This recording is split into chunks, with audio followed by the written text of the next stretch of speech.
Welcome to the Oral History Podcast, featuring stories from the oral history website voicesofoklahoma.com, where Oklahomans have given generously of their time to tell their life stories for present-day listeners and for generations to come. Our entire collection is available on the website voicesofoklahoma.com. Subscribe to be notified of new Oklahoma oral history podcasts. Here's another interesting storyteller from voicesofoklahoma.com. Vietnam veteran Rick Ogden was born and raised in Pryor, Oklahoma. Rick worked in the family business, Chouteau Lime Company, which was started by Rick's grandfather when he discovered limestone, leading to a quarry in Chouteau. Coming from a military family, Rick joined the Army in 1966 during the Vietnam War. As a U.S. Army paratrooper, his first mission was to stop the Detroit Riot in 1967, which lasted for 5 days. In September 1967, he arrived in Phan Rang, Vietnam, home of the 101st Division headquarters. While on patrol on the Cambodian border, he was wounded, an injury that marked the beginning of a long journey of healing. While Rick's wounds eventually mended, the emotional impact of war stayed with him. But he found a path forward, and Voices of Oklahoma is honored to preserve and share his oral history for future generations. Listen to Rick talk about his face-to-face encounter with the Viet Cong, including the day he suffered a major wound. On the podcast and website, voicesofoklahoma.com. Well, my name is John Erling, and today's date is September 23rd, 2025. So, Rick, would you state your full name, please? James R. Ogden. You go by Rick, though, Rick, don't you? yes. So that's where the R is, James Yes. R. It's Ogden. actually Richard. I asked my dad one time why they called me Rick instead of Dick, and he said, I don't even remember. Right. So, So you've never gone by James. It's No. just always Rick. And we're recording this interview in the facilities of Voices of Oklahoma. Your birth date, the 5th of August, 1946, making your present age. 79. All right. Where were you born? I was born in Pryor, Oklahoma. Okay. Let's talk about your mother's name, where she was from, and that type of thing. My mother's maiden name was Strasser, Patricia Strasser. She was from Des Moines, Iowa. What was her personality like? She was a very proper woman, and her mother was very proper. My grandfather was actually born in Germany, and he was a union carpenter in Des Moines. And my grandmother was a Canadian, so both of them were immigrants. I'm not exactly sure if my grandmother went through the process to become a citizen. Right. We laugh because we're going through all that. It's a different world today. Right. When you say she was proper, what does that mean? Well, I mean, you were polite. You set a table with 2 forks, and when you barely had 2 forks, but you didn't slouch at the table, and you didn't ever wear a hat inside, things like that. Yeah. Just being polite. And at the time, it probably seemed weird to you guys, but now that you think about it, you were glad. Yeah, and of course, since I grew up with it, it didn't seem that weird. Now, my neighbors weren't like that, most of them, you know. Yeah. My mother, well, plastic plates and spoons, but there were still 2 forks, so. Your father's name? His name was James Quentin Ogden. He went by Quentin. He was a Air Force veteran, spent some time in a prisoner of war camp during World War II, and remained in the Air Force Reserve until 1968. He was a pilot. Wow. So he set an example for you then, Yes, obviously. and I had an uncle that was a 3-war vet, and so a military atmosphere my whole life. Where was your father born? He was born in Rogers, Arkansas. And his personality, what was he like? He was a serious guy. Now, you talk to his old high school friends, he wasn't as serious then as he was later, and he was a worker. And I suspect, and this is just because this has all come up in the last 20 years, I suspect my father had a little bit of PTSD. He saw quite a bit, spent a year in prisoner of war camp in Germany. That was a different perspective, you know. He never, very seldom did he talk about it. He did something similar to this, and they put a book out on him, and that was very hard for him to do, and to tell his story. He did have one friend that was in his plane when it blew up. It blew up over the English Channel, and there was 10 in the plane, 5 survived. I only ever met one guy, and he was a crackerjack. Stories, he would tell stories that happened in 1946 that really happened in 1941. So you never knew where he was coming from, but he was a funny guy. And he would drop by unannounced every now and then, spend a couple weeks, and be gone again. So, my mother did not like him. He was not proper. No. So did you try to ask him questions about his service, and then he wouldn't talk, or what? Because I worked alongside my father from as early as I can remember, I would hear things. And so I probably knew the story pretty well. My father was the type of guy, if he wanted you to know the story, he'd tell it to you. My dad and I had kind of more of a work relationship. We kind of worked together, and we worked hard, and I think that's the one thing he really appreciated in me, that I would work hard and not complain. Did you have brothers or sisters? I have 2 sisters, and I had a brother that died 3 days after birth. One sister's gone, and the other sister is at my house right now visiting from Florida. Oh. And she has a very serious heart condition. She actually checked out of the Mayo Clinic for the weekend and ran up here with my cousins. And what's her name? Linda. And then your other sister was Barry. And the brother that... John Charles. Didn't your father, though, did he receive a Purple Heart for Yes. his... I want to talk about that family business, but let's talk about you and your education, your grade school. Where did you begin there? Pryor. All my education was in Pryor. Grade school, junior high, and high school? Everything. What year did you graduate from high school? 1964. Any activities in high school that you participated in? I worked. You worked? I went to work before school, and I went to work. My dad worked it where I could get out at noon and come to work.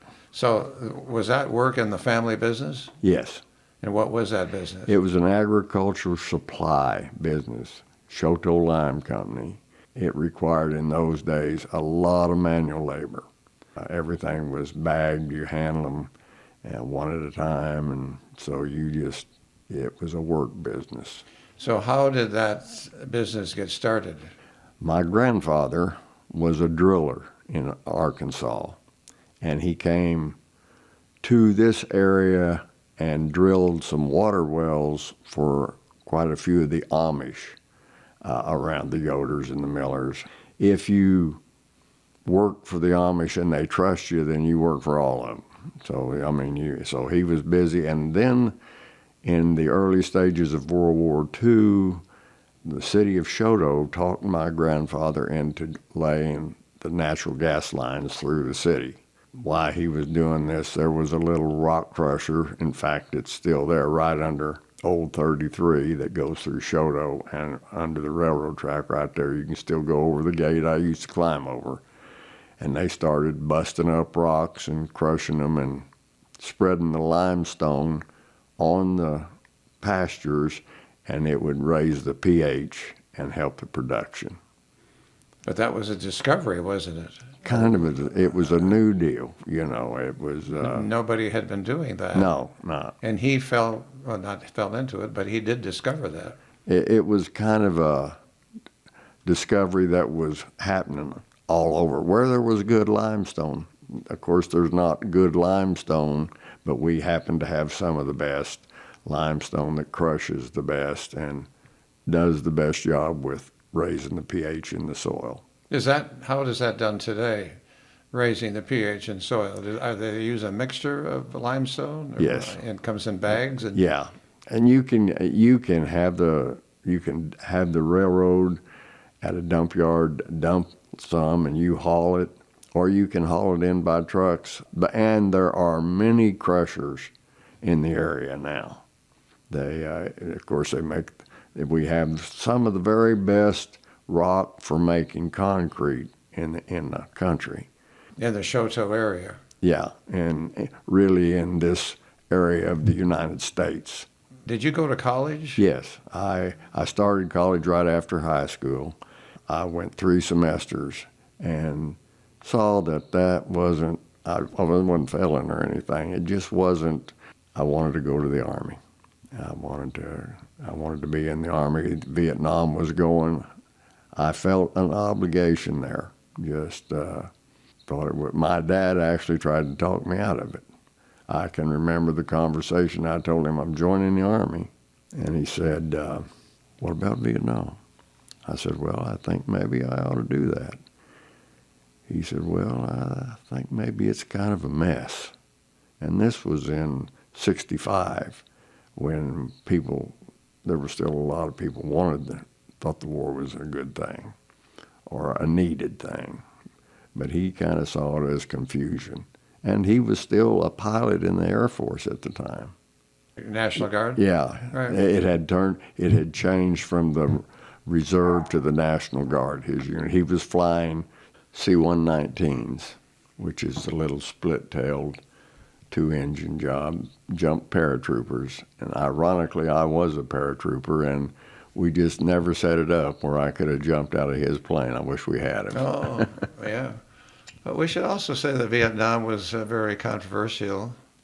They kept calling it a conflict for a long time. Yeah. But eventually, I guess, called it a war. Yeah.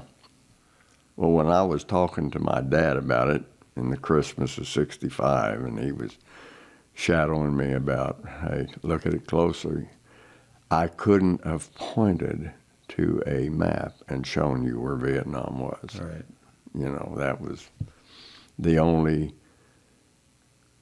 way I knew Indochina was Terry and the Pirates out of the newspaper. Right. That was my... Right. So then you joined the Army when? I joined the Army in January of 66. And where did you go? Where was your basic training? I went to basic training at Fort Bliss, and they hadn't had basic training at Fort Bliss for 40-some years.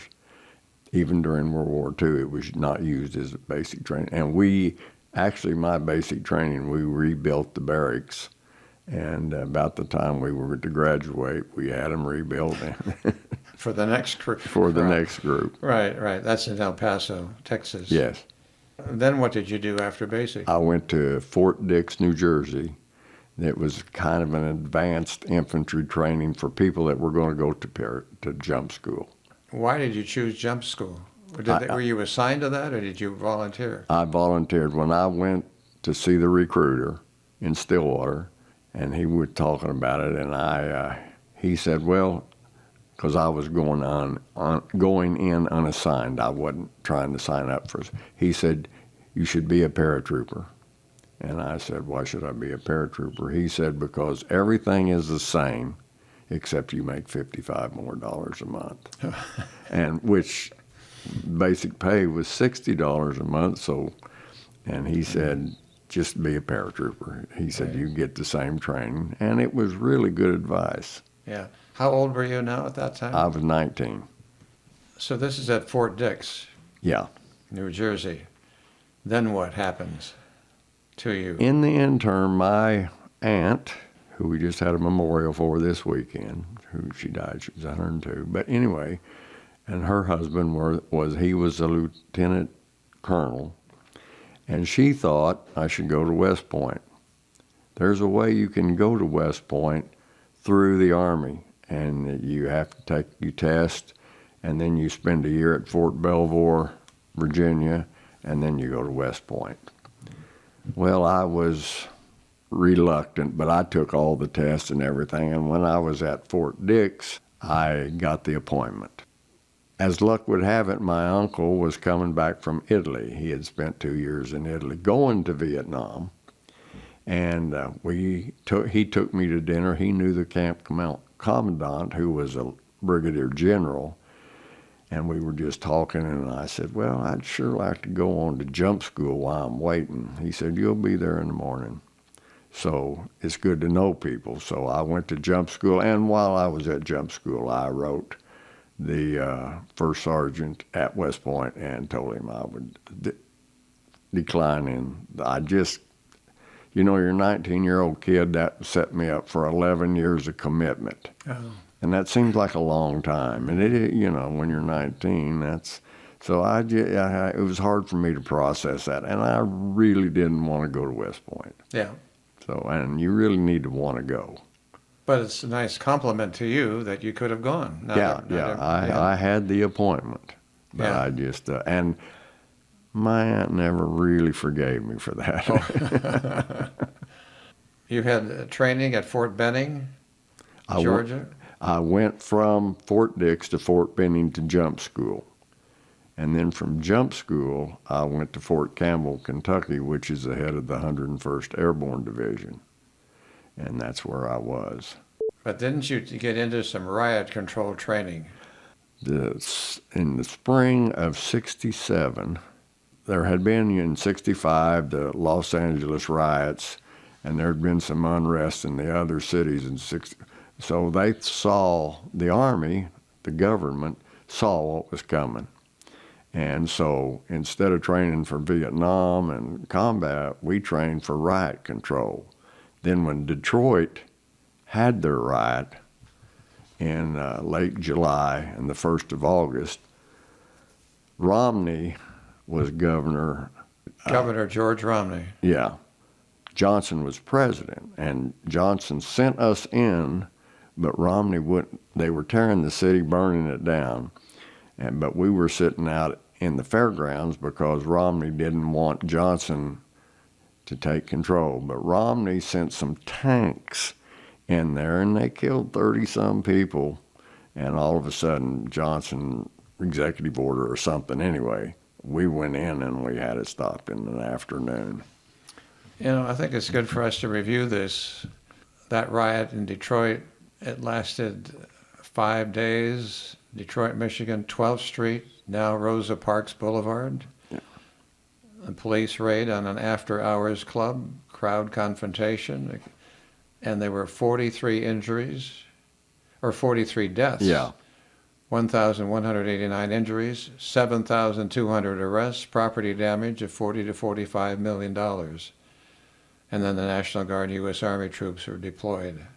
And the main cause was housing segregation, job discrimination, police brutality, and frustration over slow civil rights progress. Same thing as now.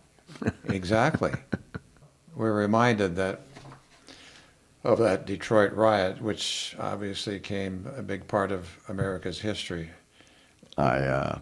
Just as a note, I'm glad they gave us, we had ammunition in our M16s. And I was very happy that I never had to use that. The Army they sent us up there as a unit, but our battalion commander got us all before we loaded to go. He said, if anybody is from that area and you do not want to be in this situation, you stay here, no questions asked. And there was about 7 or 8 guys that did. They just didn't want to go shoot at their uncle. But you didn't have to shoot, did you? No, we never did. We stopped that thing so quick. We were organized. We went through the streets, that 12th Street you're talking about. We went down it and cleared it in 45 minutes. I mean, there was a shame. That's a tough situation to send tanks into. Their tanks are not very specific. So it was a political deal that cost lives. So Governor Romney obviously shouldn't have done that. No, I mean, like I said, that's what we had trained for. We knew just exactly what to do, how to do it, and there was 700 of us, you know. So President Johnson overrode Governor Romney. We have the same situation going on today as the Trump administration is going in to protect citizens, I guess. That's what we think. I in don't know. Washington, D.C. And he says, but can he override the governors? And that's a big question yet. Yeah. That's to be decided. But I suppose under that circumstance, Johnson could override anything because it was an extreme. He also had the approval of Congress. Okay. That was the difference. Yeah. Right, right. So after that riot, then what do you do? Then I got my orders for the Republic of Vietnam. Which you knew would be coming. Yes. And when was that? That was in August. I got my orders in August, and I had to be there the 27th of September. All right. And what division were you then? I was assigned to the 101st Airborne, but when I got there, in the barracks, before we were going to specific units, the guy that had been my hand-to-hand combat instructor in Ranger School was there. And he asked me, he saw I had a Ranger tab on my shoulder. We didn't know each other personally until that time. And he said, hey, Westmoreland is forming a long-range patrol unit, that company that we need to get into. He said, that's what we're trained to do. And so I volunteered for it, and basically because I was a Ranger, I was accepted immediately. Westmoreland, General William Westmoreland, and he was commanding U.S. military operations during the Vietnam War from 64 to 68. He actually remains a controversial figure. Always was. Yeah. Some viewed him as a capable commander who was constrained by political limits, while others blamed him for pursuing a costly war that failed to achieve its goals. Looking back, it's easy to go over things, but I met him a couple times. We were kind of his baby there for a little while. And I actually had a guy that was in our platoon that was born on the same block as Westmoreland up in the Boston area. So they would come talk for a couple hours. And this is just a personal, I don't know what you call it, but I never was impressed with Westmoreland. He never just seemed, in fact, my platoon sergeant got in a very big argument with him one time over what we were doing and how we were doing it, and which was kind of to see a E7 dressing down the general of the Army, you know, but he was behind. What I mean is he saw things later that he should have seen earlier. Like the Tet Offensive of 68, which was a complete train wreck. We were going to the field, and our teams, we were finding these huge base camps. Nobody was in them. Before that, you know, you'd find a group, VC or something, but these were NVA guys that had on khaki straw hats. Every one of them had AKs. Which was quite a bit different. Quezon was happening, and the Marines were surrounded, but the Marines are always surrounded. He committed to Quezon, and the rest of the country. It was obvious. It wasn't that big of a surprise to everyone but the top command. I asked, I can't remember his name. He was a lieutenant general, and he came and talked to us one time, and I asked him about that. I said, how could you not? You know, we were sending all this intelligence back, and this is a quote, he said, Sergeant, you do your job, we'll do ours. And that's all. You know, that was his explanation. Not, boy, we got caught off guard, we didn't see, you know, just. And at that point in time in my life, I realized this was kind of a futile deal. You know, if that's how they're addressing it, not listen to the guy that's out there getting what they wanted him to do. So, But that special unit that Westmoreland set up, was it a six-man team? we had we had 4 platoons. Each platoon had 6 teams that had 6 men in them, and that's how we went out, 6 men together. And what did you, when you say you went out, what does that mean? Going out like we go out into the Oshaw Valley or somewhere, and we have a specific mission. Find this, find that, do this, do that. And at the start of it, it was all intelligence. Then we started making combat raids, which is not, that's another thing, 6 guys, in spite of John Wayne, are just 6 guys. And, when we were running into these units that had 1,200 NVA soldiers, we were getting put in harm's way pretty quick. Tell us what you were thinking immediately when you just landed in Vietnam. What's going through your mind, the smells, the whatever that's... Exactly. I came into a receiving airport at Bien Hoa, which is right outside of Saigon. It was blistering hot. And we taxied, and we taxied around. There was an officers club in Bien Hoa, and here's a swimming pool and everything. I'm coming into a combat zone, and I see a swimming pool, and I don't know, it was strange. And then they signed us to barracks to be processed. And I remember a guy that I never saw again and I were walking to the mess hall, and there was a young girl picking the lice out of an old woman's hair, an old mama son, and eating them. And I thought, this ain't Pryor, Oklahoma. So the culture was much different, of course. You come to find out they're really good people and put in terrible situations. Got to please the North Vietnamese at night and got to please us in the day. And both units can be reckless and brutal. So I don't know. I felt, and you felt for them. Yeah. I don't think you could help it. They were in such a terrible situation. And that was always the way it was. And of course, I think that's probably the way the people in Iran or Palestine feel the same way. Right. They're in a terrible situation. There was a special patrol you went on along the Cambodian border during the monsoon season. Yeah, well, we operated in Cambodia quite a bit. And because that's where the Ho Chi Minh Trail went. We operated in Laos quite a bit. We'd go in, get around the trail, which was just inside the borders of these countries, and of course you never knew where you were as far as Cambodia or Vietnam.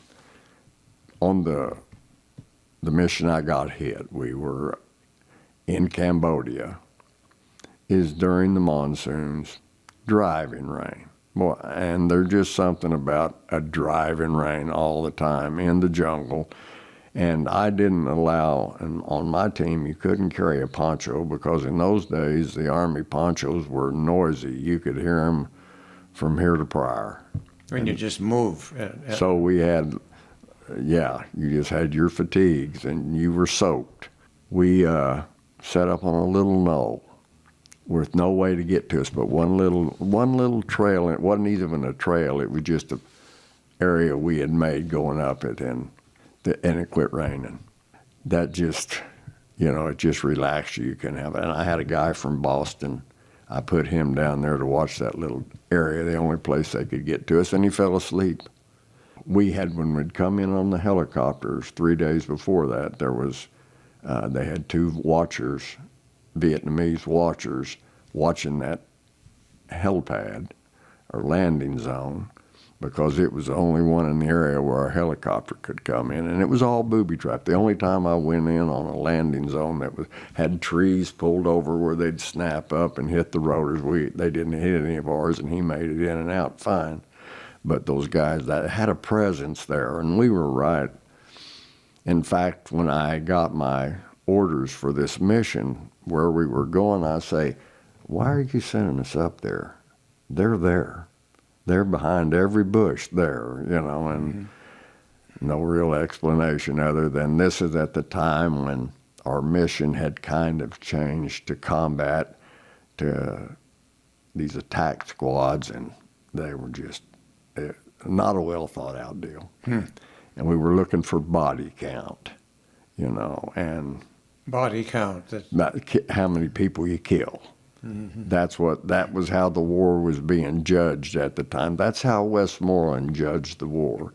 Body count won't work when everybody in that country will die. That's just not a good concept. No. He fell asleep. Make a long story short, Vietnamese walked up, literally straddled him, shot him through the neck as he was kind of laying on his side, and incredibly, it didn't hit anything in his neck that was vital, but it went through his shoulder, and it just blew it up completely. Well, he was screaming, and in the same burst, I got shot in the chest. The guy got very lucky to shoot us like that. Of course, I'm talking, the guy that shot me was from here to that chair there, not very far, And I'm talking with my radio man trying to get communications. We had lost communications, and that's terrible. And that's why I was turned to the side and didn't, and it's a tough situation. Ended up, he was screaming and yelling. I don't know if you've ever seen the movie Platoon, that one scene where the guy's screaming and yelling, and Tom Berenger goes up to him saying, take the pain, take the pain. You can't make that much noise. And that's basically, it was just a replay of what, and I was very mad at the guy for falling asleep and getting me shot.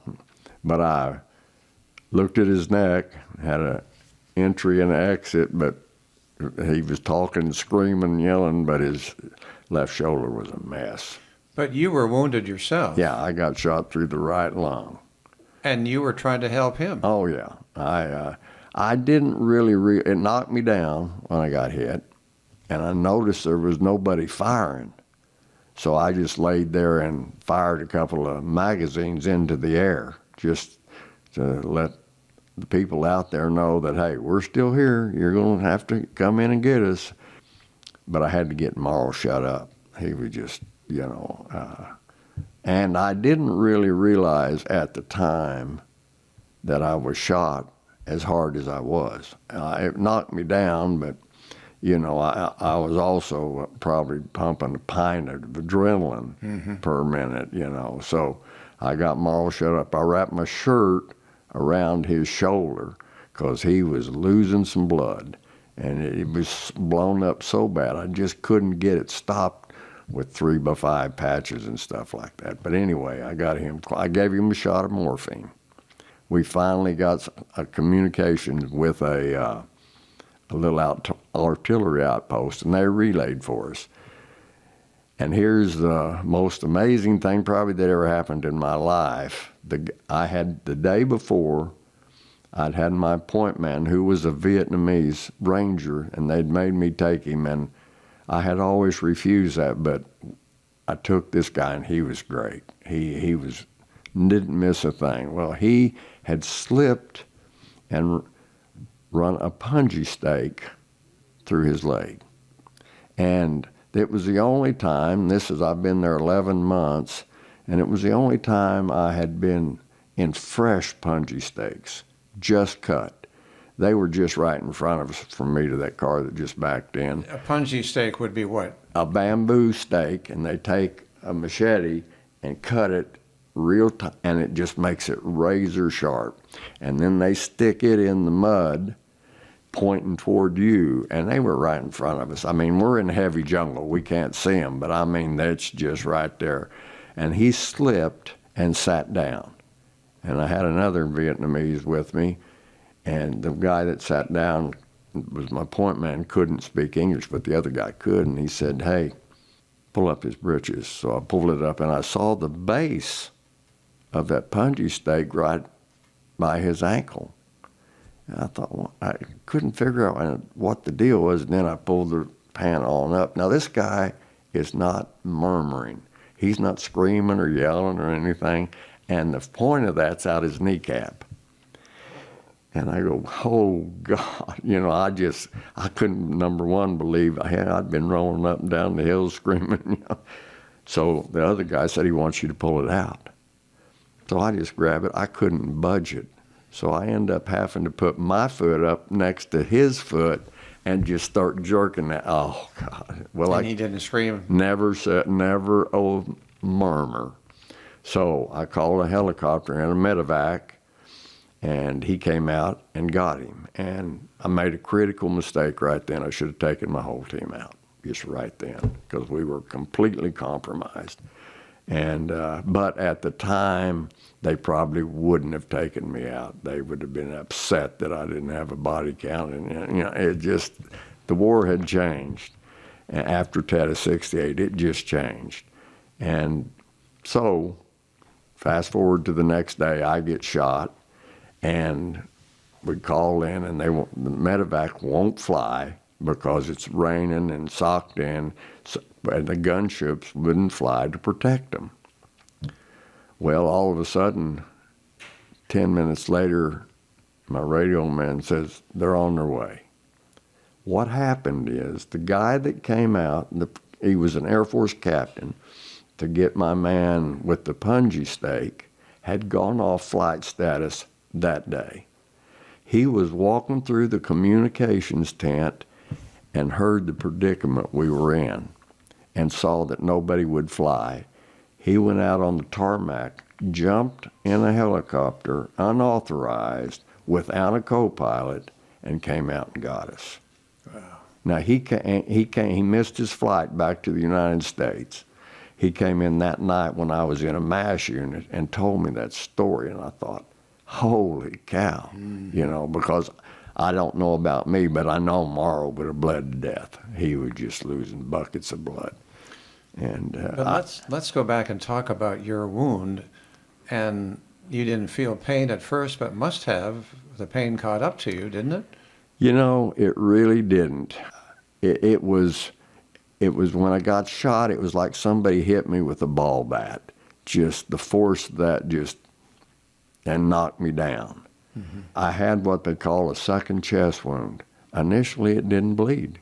Like I said, I was pumping so much adrenaline at the time, you're just going on fumes. Then, so tell us again, it went into your... It went in under my arm from about 15 feet, AK-47, and as it came into my lung, the bullet, they're old cheap Russian bullets, not very good at all. They're made out of steel, and it shattered, and it came through. I still got a pretty good sized piece in my right lung, and it shattered, and all through my chest, nothing hit my heart. It's just impossible to do. I still yet, when they take an X-ray of me, like tomorrow they will, the technician will come out, he'll say, something's wrong with the film. I got all these spots on. I said, well, that's just bullets. He said, how could that happen? So, but I was very lucky.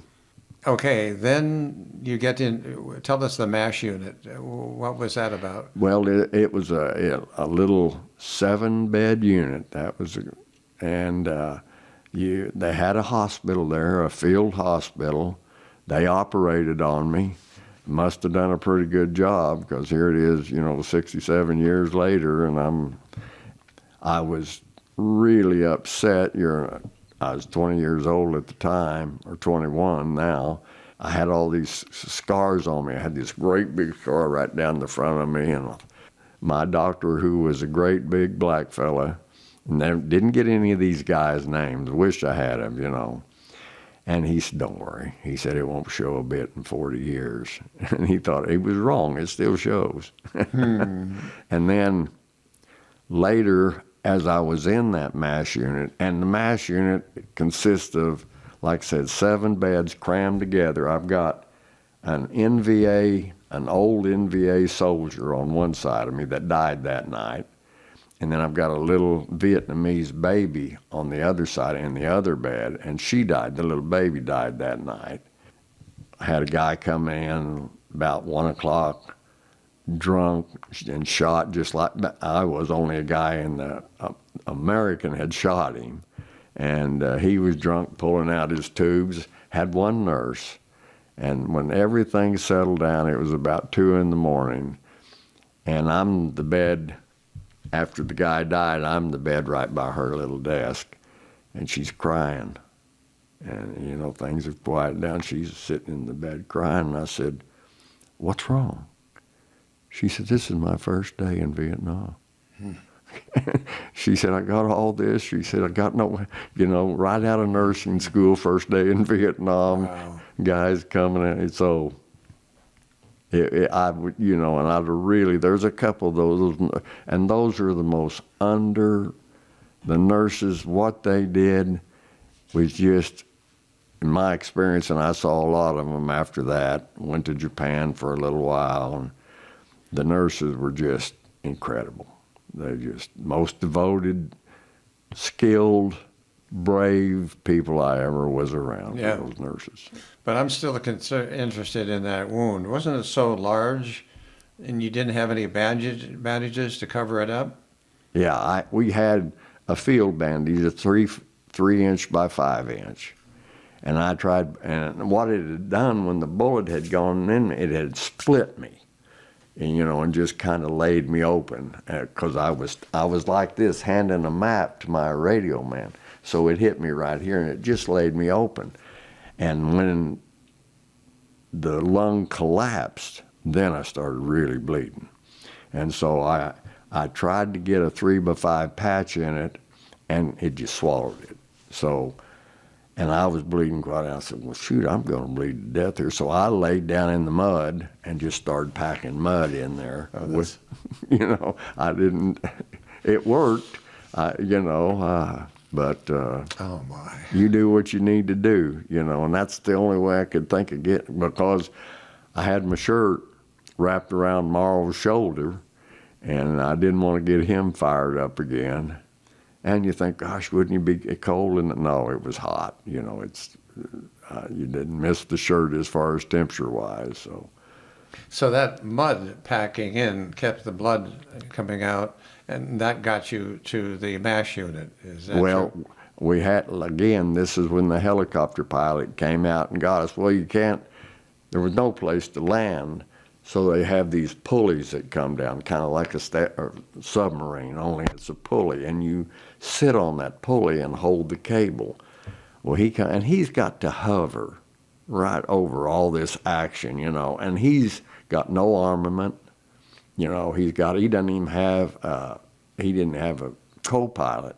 He just done this on his own. Could have got court-martialed easily, and I can just hear going up that pulley, those small arms hitting that helicopter. And I'm thinking, holy cow, that one would get, and that JP-4, when the helicopters blow up, it's a nasty deal.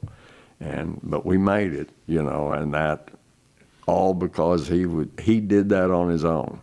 So you have this wound, and then you're being pulled up and thinking that you could be hit by the bullets yourself. That's the only time during the whole ordeal that I was scared, you know, because there's no way to protect yourself. You're, oh my God. So he got you into the helicopter. And we were about 45 miles from the field hospital. What was his name? I don't know. Gosh, you know. Yep. One of the names you'd like to remember. Oh, well, because definitely without him, Marl and I both are dead. No questions asked. And my other guys probably get overrun, you know. Yeah. So. What about the guys who were left behind in that He squad? came back and got them. Did the officers realize what he had done? You know, like I said, all he got was trouble for taking that helicopter unauthorized. So they did give him trouble? He told me he needed to, when he came in that night and told me the story. Yeah. and that he had come and got us the day before, got my Vietnamese guy. He said, I need to get out of here because I took that helicopter without permission, without gunships, and you just can't do that. He said, but I figured I needed to. He said, I'll make it. Did the officers then punish him? Was he ever punished?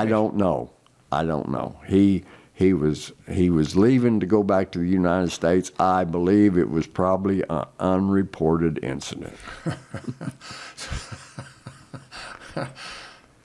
You know. What a hero. Well, just.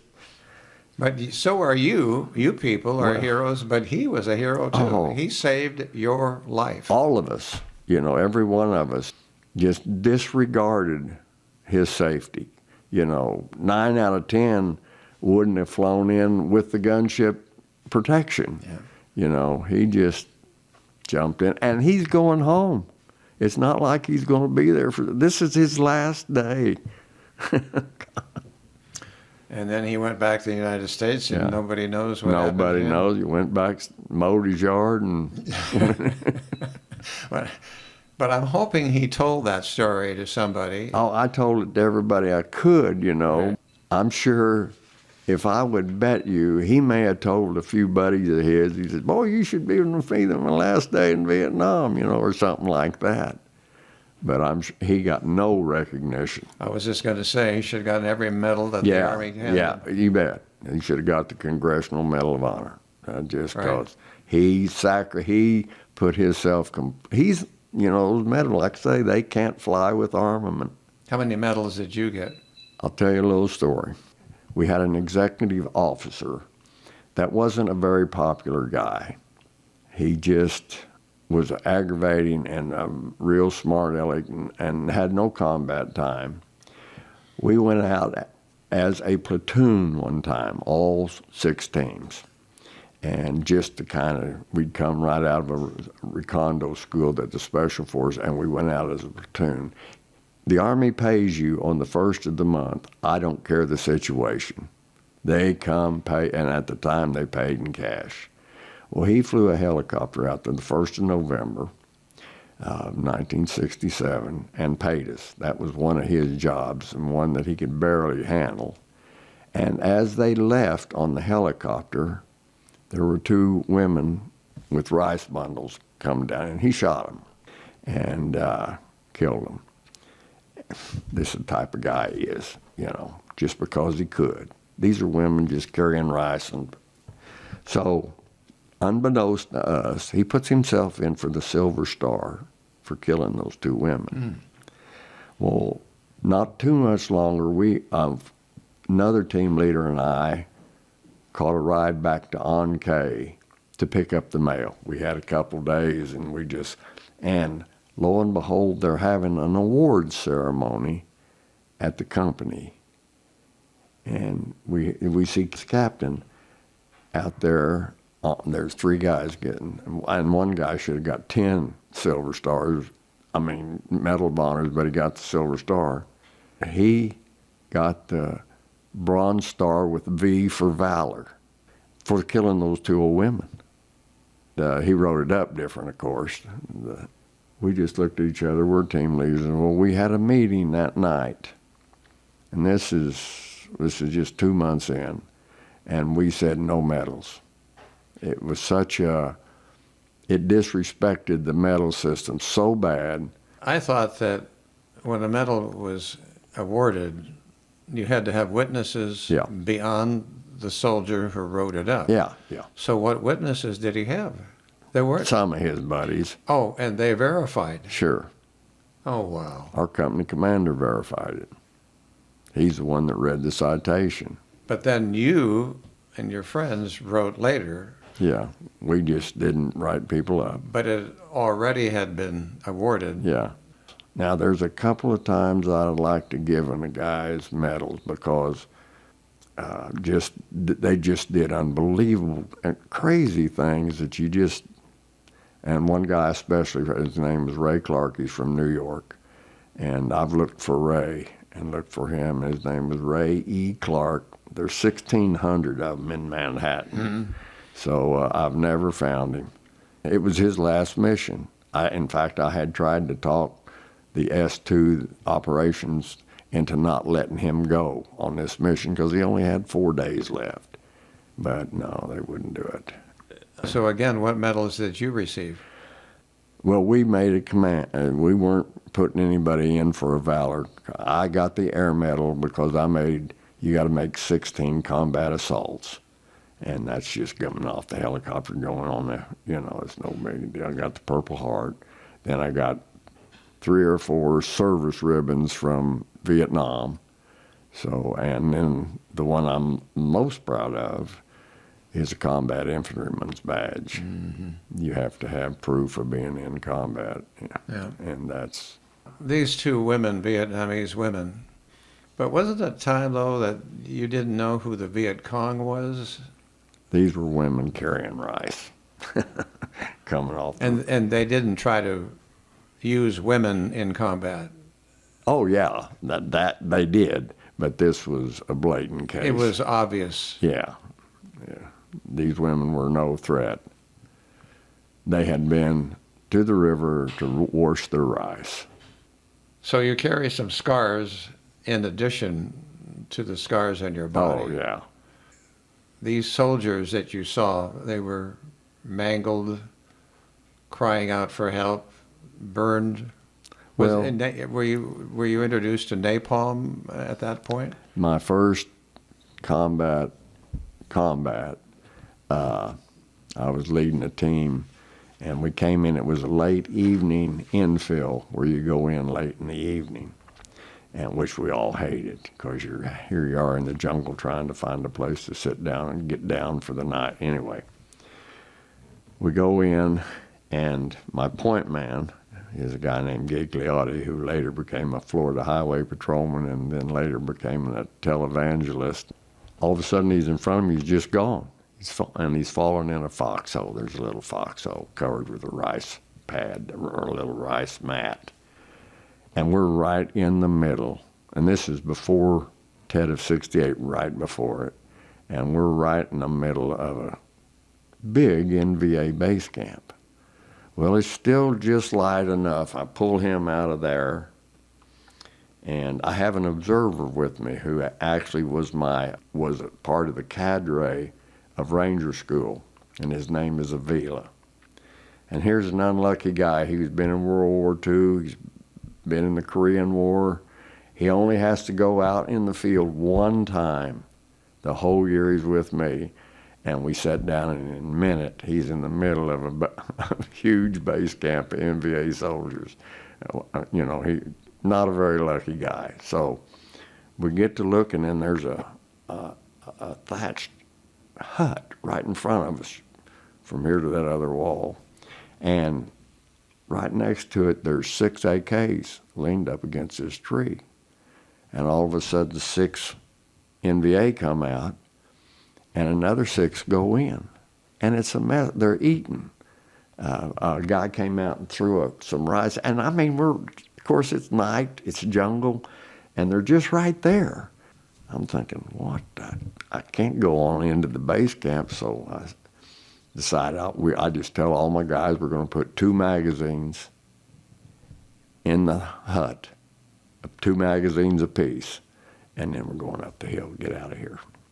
So I went over to, and you're just a kid, and I went over to Sergeant Avila, who's realizing, I'm sure in his mind, here's one, how did this happen? And I said, Sergeant Avila, since we're Rangers, I think we ought to get online and attack this whole camp. And of course, I was just kidding. He didn't think it was funny either because he thought I was serious. But you just do that kind of stuff when you're a kid. Right. But anyway, we put 2 magazines in there, and you fired into that thatch hut. Yeah, each one of my men put 2 magazines. We're in line, and those guys, we busted them up, and you never know. So you had a lot of body count from that.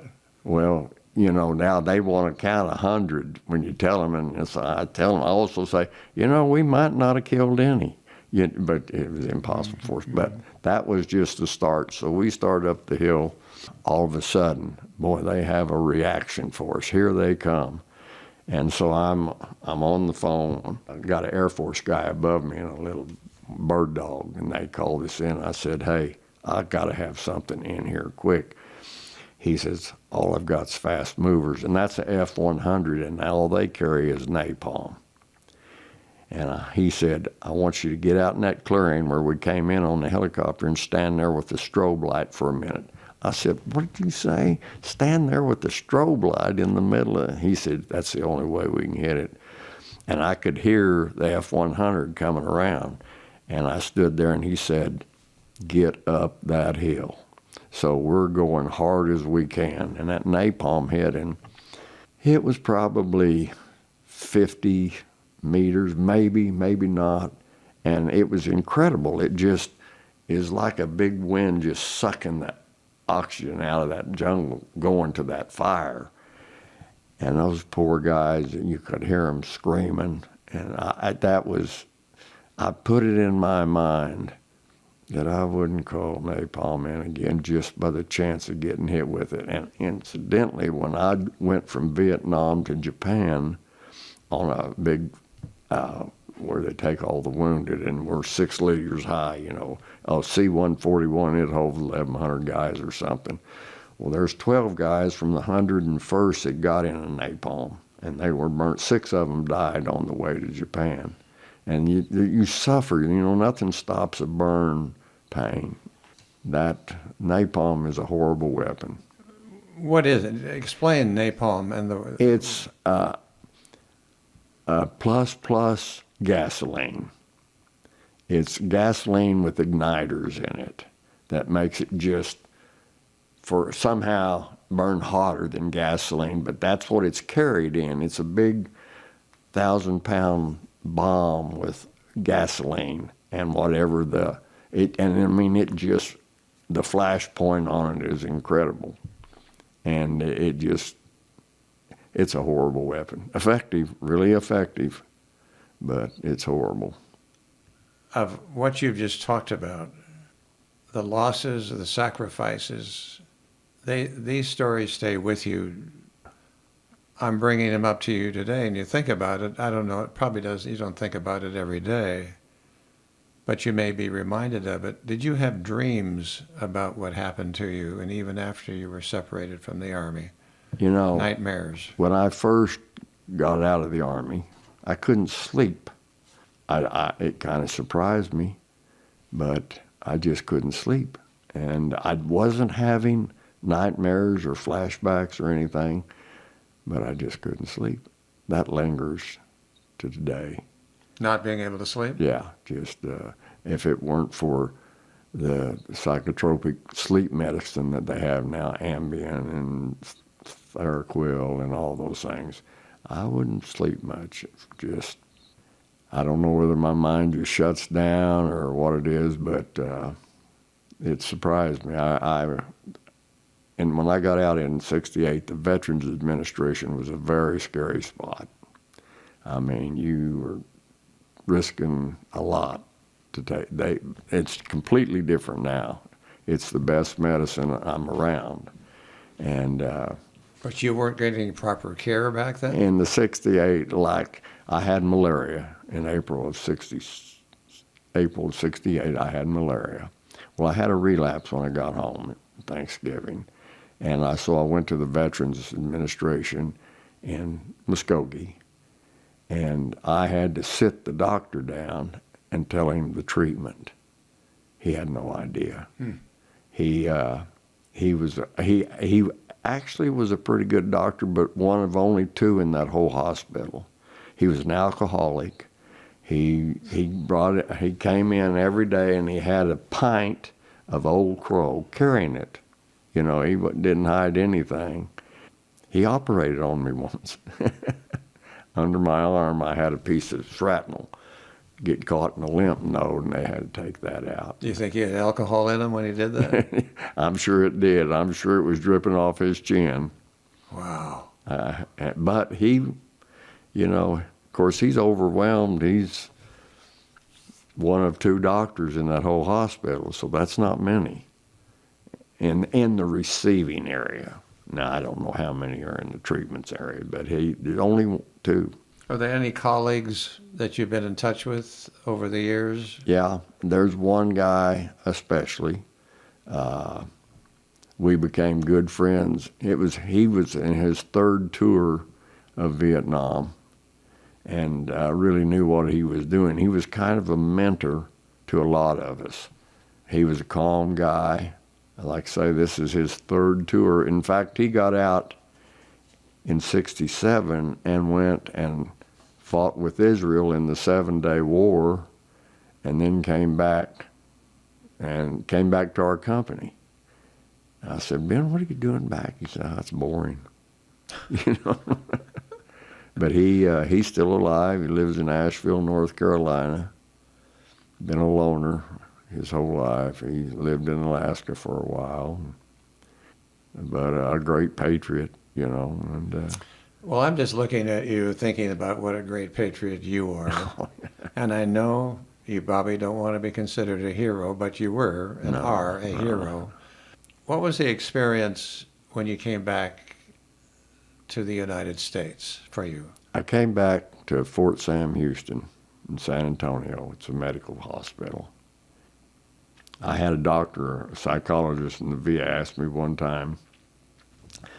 She wanted to know about me getting shot, and I told her all that. And she says, well, that's probably where you got PTSD. I said, no, I got PTSD. If there is such a thing as PTSD, I got it at Fort Sam Houston because I got in on a Wednesday from Japan, and that Friday I had a 3-hour pass to go downtown to San Antonio, and so I went to check out at the day room, and they wouldn't check me out because I was in uniform, and they said, you can't go downtown in uniform, you'll get in a fight. And I thought, do what? I said, no, you can't go. And I hadn't bought any civilian clothes. And that was my first taste of, you know, it was hard for your mind to process. You've just gone through a year and you've done your thing, you know, and all of a sudden I can't go downtown in San Antonio because I'll get in a fight, and I couldn't risk it because I had a big hole in my chest. So when you were in combat and all, you didn't realize then that America was very divided about this. Yeah, we kind of did. Oh. You know, Martin Luther King was killed while I was there, and we had a pretty good black presence in our company. Bobby Kennedy. But you knew of the unrest. But I'm talking about over Vietnam, because America was not united on this war at all. No, it wasn't. And so that's why they were treating you, calling you baby killers and all sorts of names. Yeah. Your own country that you were fighting for had to be tough to process that. It was, but on the other hand, it was kind of like Barack Obama. Here's a country that voted for a president that was a black man with a Muslim name. It's kind of a great place, you know, when you stop and think about it. How does that happen? You know, now we got a guy that's completely unqualified, dangerous, and but we elected him, and he'd probably get it even as much unrest as there is now. I think we give him enough time. I think he's going to try to be president again. That's the one thing that's disappointed me about the Trump administration, besides what they do. But the way people are taking it, you know, look at Oklahoma's representatives in Congress. Gosh, you know, that really upsets me. You know, we have all this, and it's America, and that's why we're America.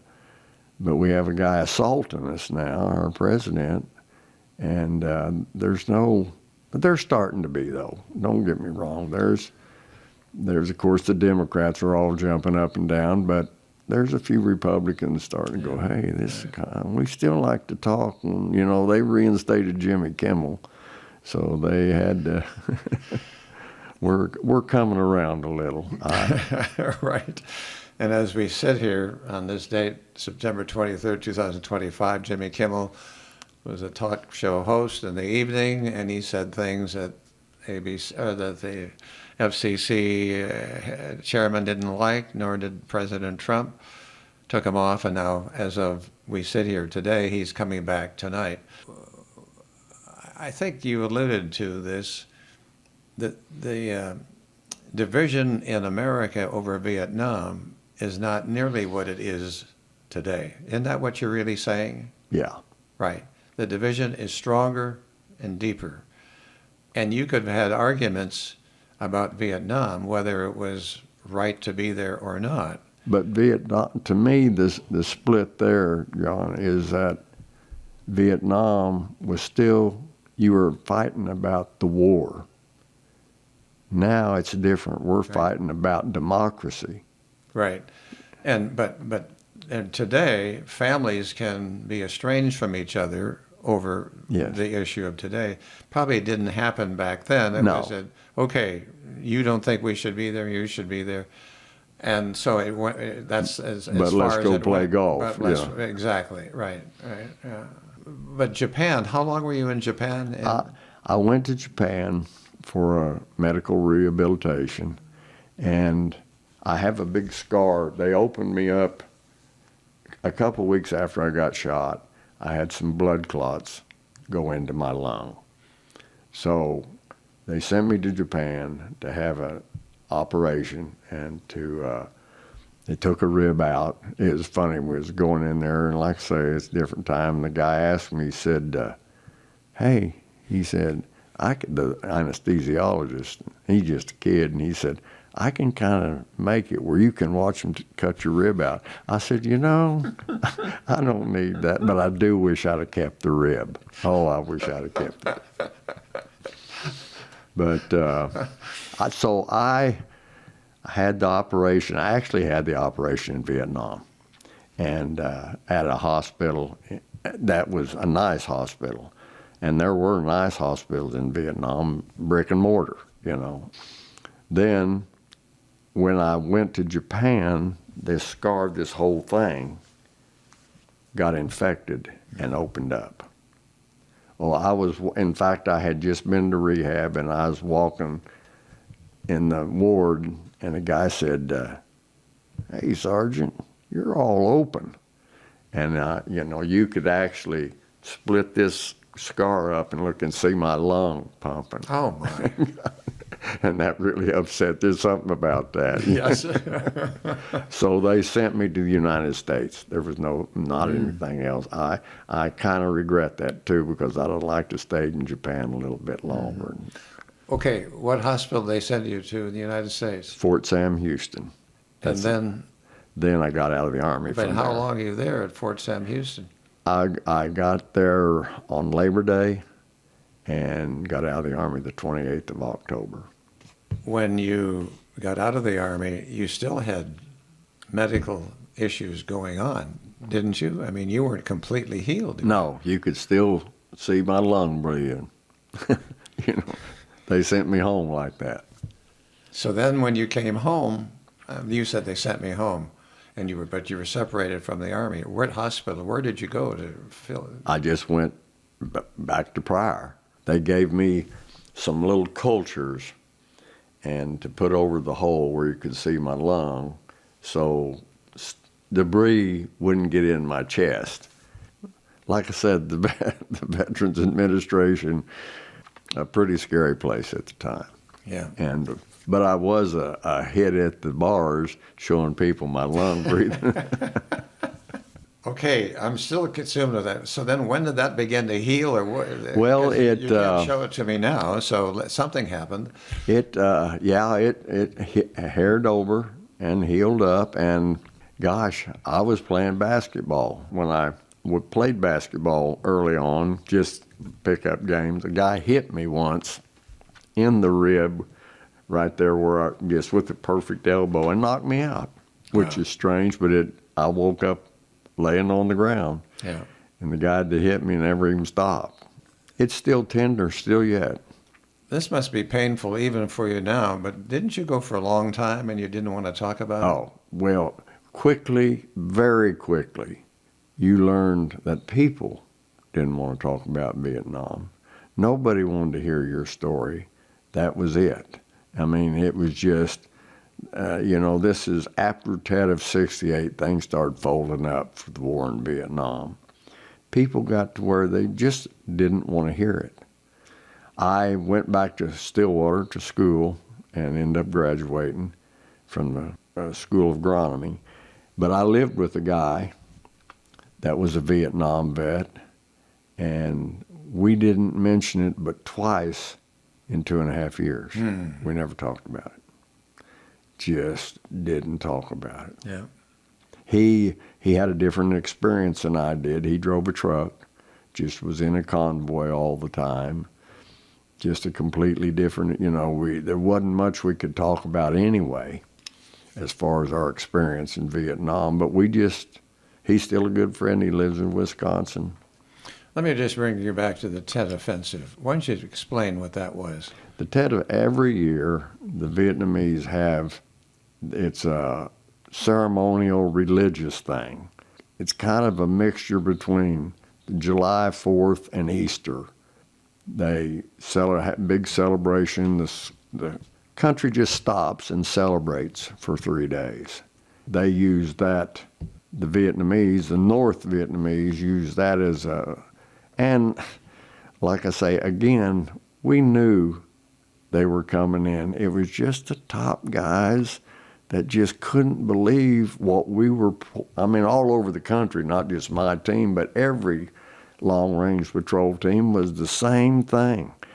They just didn't believe that the North Vietnamese could do what they did, and the top brass. So we were unprepared, weren't alerted, weren't even on high alert, and caught us with our pants down. Now, it was a terrible defeat militarily. We had a field day because they exposed themselves to all our firepower, which was always the problem. They could hide from our fire, but they exposed themselves. So we, body count, the big deal, we slaughtered them. But in the New York Times, it was a mess. And it was a mess. It was a mess. So it changed the war. The war was over at that point. The media, and I sure don't blame the media, I give more credence to poor military leadership than I do political discipline. We had the upper hand. Now, would Vietnam ever been a victory? No. The country, most of the Vietnamese, North and South, were going to end up dispelling us. They just, you don't like a rope around your neck from anybody. But we didn't have to suffer the losses. Our military leadership, the upper leadership, was kind of behind the times because mainly of General Westmoreland. But it was an unwinnable deal. Well, the North Vietnamese lost a lot of people, but you lost people as well. Oh, yeah. That was, I had a real good friend killed, 2 of them actually, in May of 68, which was I think, the most killed, the month that were more, they got us too. Mm-hmm. They just were inside the wire now, when you get caught with your pants down, you're in trouble. But we reacted real well, but we lost a lot of people, and probably, I read those numbers, probably a lot more than was officially published. I think, mm-hmm. Like in May of 68, it was a total train wreck. You just shook a leaf and 4 or 5 North Vietnamese fell out of it with AKs. Mm-hmm. They were everywhere. Okay. Wasn't it Secretary of State Robert McNamara who admitted later on in his life that he wasn't telling the truth during that war? And he was probably more at fault than almost any American about that war. He had encouraged Kennedy, but he really, Johnson, I don't think really wanted to go. You hear him saying, I don't want to see American boys, and he knew what a mess that was going to be. But McNamara kept giving him numbers. We can do this with numbers, and it just didn't work out. But then in his life, as I said, he did admit. Yeah. Did he admit to knowing he was wrong when he was giving numbers? Sure. And he did it anyway, and then, so that's why you're saying he's more at fault than any of them. Just almost anybody, if you really, and you know, I've kind of gone back into it. And when I was assigned to go to Vietnam, I had about 3 weeks at Fort Campbell, and I just went to the library and I got this one book, and I still have it, in fact. It said The Two Vietnams. And I think if everybody would have read that book, it was a great big thick book, there would have never been a war. So after the 88 days with Eli Lilly, what do you do then? I got it. I had an old 52 Chevrolet coupe, and now I'm having troubles, dealing with. I'm just having troubles. I just got in my car one day and headed south. Just drove and slept beside the road. Had no destination whatsoever. Woke up one morning in St. Petersburg, Florida. Had never been, I was in Florida in Ranger School, the last 3 weeks in Ranger School. But other than that, I'd never been to Florida. And on every corner, literally on every corner, there were signs, help wanted, any trade, So because I get up early, I went out to a job site, and the concrete people were there. They're always the first ones on the job. And so that's why I spent 52 years in the concrete business. Oh, really? It was just wide open. It was just, the first crew I was on, there was 10 of us.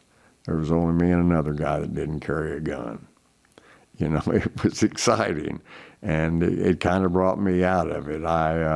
And within 3 months, I had contracted for a set of 11 apartment buildings and a recreational building, and I had never poured concrete. So I thought, well, I'll sign that contract. I don't have anything to lose, and I was a hard worker, and labor was easy to find. In St. Pete, they had what they called a break corner. You just pull up there, and there's 400 or 500 guys standing there, and you just yell, I need 3 concrete people. It just all rolled around, and but Florida, and still is, it turns on and off, and about 2 years later it just turned off, just everything quit. So I came back to Oklahoma, and I worked for a guy for about 5 months, and I started working for myself. Your own concrete company? Yeah. Did that flourish? Yeah, did it for 52 years.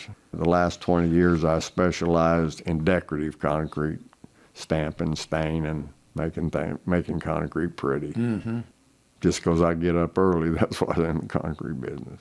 This is a war story, and I don't think you've talked about this. 6 men going on patrol. We were coming in the mountains, coming up a hill, got to the trail, and then when it's wet, and you come to a 2-foot wide trail, and it's hard packed, there's a lot of people going down that trail, and so we're coming up. We get up on the trail, and there's a little stream going across it, and there's a wet footprint on a rock. Well, it's pretty imminent right then, so I took my team, had them go up the trail up the hill a little bit, and this is heavy jungle. And I got down on that trail and did everything I could to disguise that we had been on it. But so I went up and sat up straight up above the trail, and this indigenous, they call them mountain yards, indigenous person came walking down the trail, and he had a crossbow in his hand and an AK strung across his back. And he hesitated right where we went off the trail. I knew he knew. The jungle is so heavy, we're heavily camouflaged. He was smart enough to just kind of see where we went off, but kept going. And a few minutes later, I hear the Vietnamese talk. They're coming back down the trail. And he's got what I think were probably a platoon leader and a platoon sergeant with him to show him where we went off the trail. And not thinking that we would still be there. They're looking where we went off the trail, and this platoon leader, and this is a thing that I live with every day. He looked up at me. Our eyes met. He got through the jungle and could see me. Well, of course, I could see him through a gun sight. And I shot him right here. Between the eyes. Right between the eyes, and just made a little spot, And of course, but there was a second there, John, a split second that he was dead. He was alive, but he knew he was dead. And there's a look in his face. I see him. That look. Does it haunt you? It doesn't haunt me because I know I could have been in that same situation. And, and that's another, if you're a good soldier, you're killing good soldiers. And by the end of the war, that was, I was a good soldier. That had an effect on me. When we shot him, we shot the little mountain yard. We shot him and another guy. I had another guy sitting right with me. They were just in our sights, no way to avoid being killed. As I got to move my team up the hill and get the hell out of there, they had us flanked. Just inadvertently, they were in a perfect ambush position. All of a sudden, just this wave of green tracers we got a little berm, just a little berm between us. And I got these two new guys, and I have them set back toward the back. I had kind of, before we went out, explained this, and I said, the main thing you got to do in a firefight is not shoot me. You'll be behind me. I said, don't get excited and shoot me. So, and being real serious. Anyway, we are flanked. And I got my radio man down trying to get some gunships in there to get these people off of us.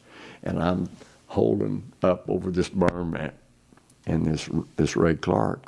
And Ray was my assistant team leader, and we'd been together a long time, but Ray had never shown any John Wayne type stuff, he was very cautious and didn't eat. If we went out for 5 days, he never ate. He was too nervous to eat. And he jumped up on that berm and started firing. Well, that's just, you're killing yourself. There's no way. And those tracers are just going through him, and I'm thinking, God almighty. But he got about 3 magazines, maybe 4 out, and it suppressed their fire. And we got up the hill. Well, I grabbed Ray because I knew I was going to have to drag him. And I said, where are you hit, Ray? And his eyes were that big. And he said, I'm not. And he did not. The odds of that are phenomenal because they were right there, and probably 7 or 8 guys firing heavily to a target 10 feet away. Do we call that a miracle? Yeah.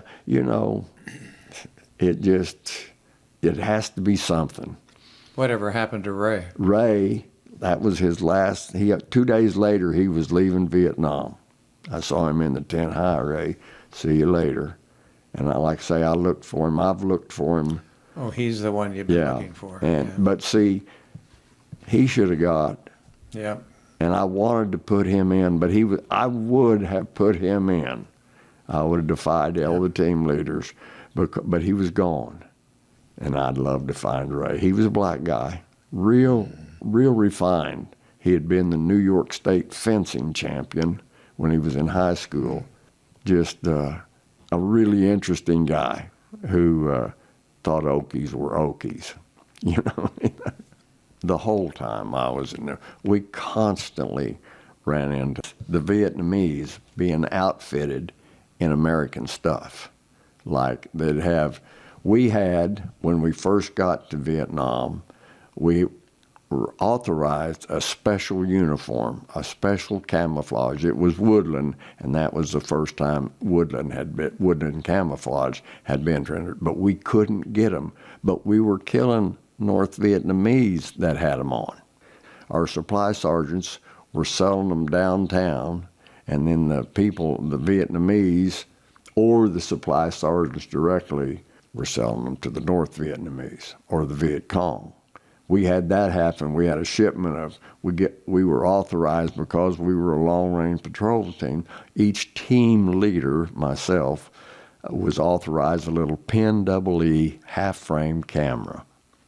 And our supply sergeant got caught selling 200 of them to a guy downtown.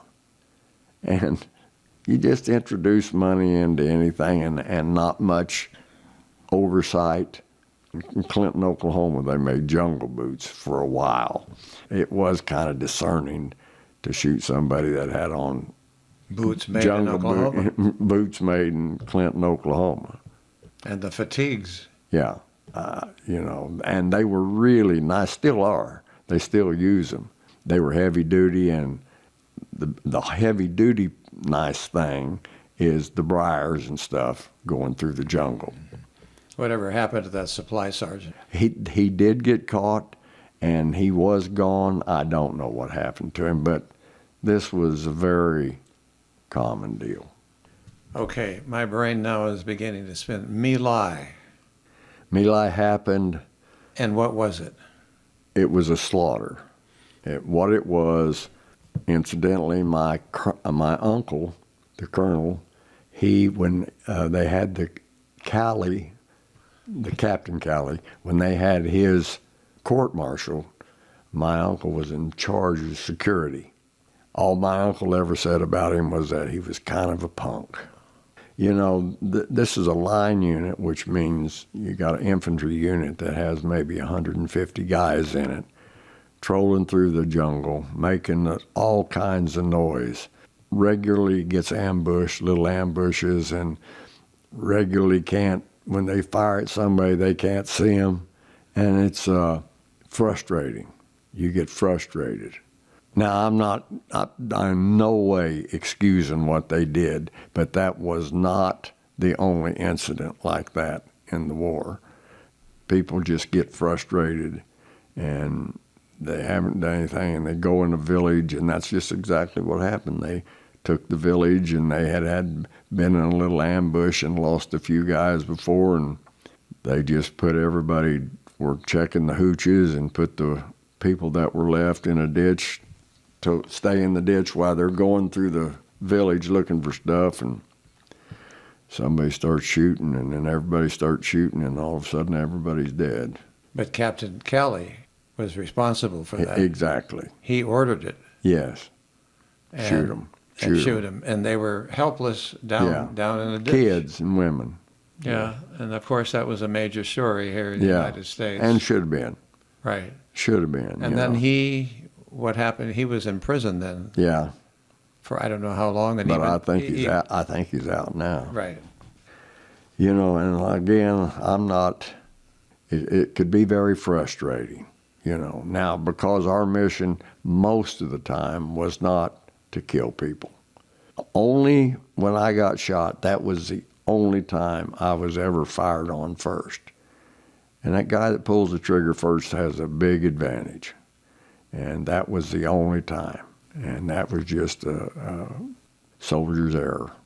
But you kind of understood what happened there, the mentality of it. Yeah. But then you said that was My Lai, but there were many My Lais, you're saying. Many, many, many My Lais, maybe not 126 people in a ditch, maybe like the two Mama Sons that Captain Lee tried. I mean, just stuff like that you think will go unpunished.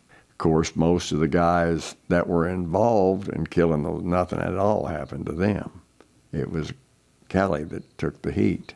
But they lived miserable lives, I'll guarantee you that. Yes, for what they did. How could they live with themselves? Yeah, I don't care what kind, because there's a code of honor in the Army and the Marines and Air Force and everything, that you don't do things like that. You got an enemy, you fight that enemy. In a lot of cases, a little kid runs up and hands you a fish and it blows up and kills two people. You end up victimizing everybody. That's leadership. Again, that's leadership, But Kelly ordered that, and these men followed the order. Yeah.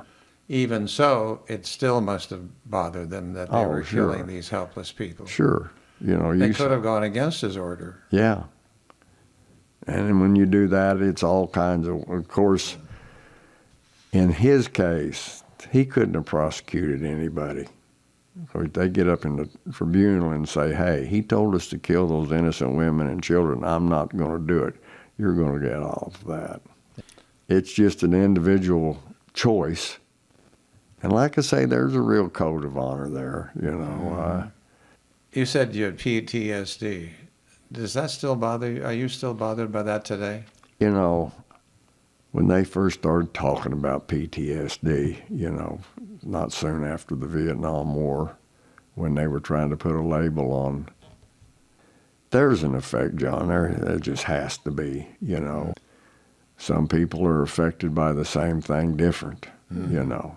You just are. Like I said, the thing that affected me most was that when I couldn't go up the city to San Antonio because I had a uniform on.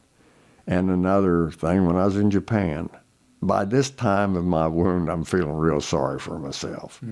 I come in late one night, and the first sergeant, he said, you got PT in the morning at 10 o'clock. Well, I just dismissed that in my head, you know. I went, well, they came and got me. And what it was, the PT area was a gymnasium at this Air Force base. And I opened the door, walked in, and there's two of those big tables similar to this, and the quadriplegics are on it, the guys that's lost all their arms and legs. And they're smoking cigarettes, helping each other smoke and laughing and joking. I thought, I'm feeling sorry for myself. And these guys are, the enormity of it hit me then. Here's probably 1,000 guys in this, and just, this is one place, you know. And then the next morning I went to breakfast, and the cafeteria was the basement, probably held 300, big areas. And to sit there and eat breakfast was challenging because guys, half of their head gone and everything. And I thought that was the first time I ever had like a anti-war thing. I thought, you know, I bet you if all those senators were sitting here eating breakfast with me, they might think something a little different. You're just a kid trying to get through. You think any soldiers in battle for a while and depression and all, that they just gave themselves up for fire and actually committed suicide? You know, there were situations like Quai Son where they were surrounded and just bombardment all the time. But I don't know. Well, now I'll take that back. We had a guy named Strohmeyer, got out. He was a two-tour vet in our company, and he got out. He went home. He lived in Santa Rosa, California. His brother had spent all his money, and he had a big fight with his dad, and his wife had left him. And so he came back. On the next mission, ironically, he was an assistant team leader. In fact, I have the guy sent, I finally got this real story out of one of the guys that were on the team. He wrote it out. He said, I don't feel any better writing it out, but you want it, here you have it. Well, they were going down this trail, big wide trail. I mean, they shouldn't have been walking on it in the first, but anyway. And they hear Vietnamese. They hear them, so they get off the trail, and a couple of Vietnamese come walking down the trail. Well, you got to make a decision there. Do you want to engage these guys, or do you want to let them go on by and get the hell out of there because you know you're in the... Well, Strohmeyer, the guy that had come back, just jumped up and ran down to the trail and ran into the Vietnamese base. Well, he was shot dead. This guy that wrote the story out had his team, the team leader, Ross, the guy's name was Ross, sent him down there to get the weapon. And when you don't want to have the weapon. You don't want to lose the weapon at all costs. So they ran down there in heavy fire, and he said Strohmeyer was leaning up against a tree, and he said, hell, I thought he was okay. But I grabbed him when he turned, the left side of his face was all gone. He was dead. And he killed himself. I mean, there's no way you run into an NVA base camp. You know, so that was an instant where he just gave it up. And gave it up and killed himself. He was a good guy too. But that happened, again, human nature, people spending all your money, your wife leaving you, you're 19, 20 years old, your wife. It's hard for a young woman or a young man to sit for a year and write letters, and all your friends are going out, and those are tough situations. The Army and all the services have put up with that for years. So I guess the question is, how has that made you, this experience, the man you are sitting here today? It's made me a little more introspective. I think I'm a lot more, I give people the benefit of the doubt because I don't know what's happened to them. And Vietnam's not the only place you can get PTSD. Yeah. My wife now, her first husband beat her, and she got PTSD from that. So I just, it's not look a little deeper, but think a little more before I really get on somebody. It's fun to make fun of politicians because it's such a joke. But even a guy like Trump, I kind of, all his life, he's probably never had a friend. His whole life, he's probably never had a friend like you and I have. You mentioned your wife. And you're married today? Yeah. And what's her name? Her name is Rita, Reta. Did you have children? No. Rita and I were high school sweethearts. And then I was a couple years older than her. And then when I went into the Army, she went to college.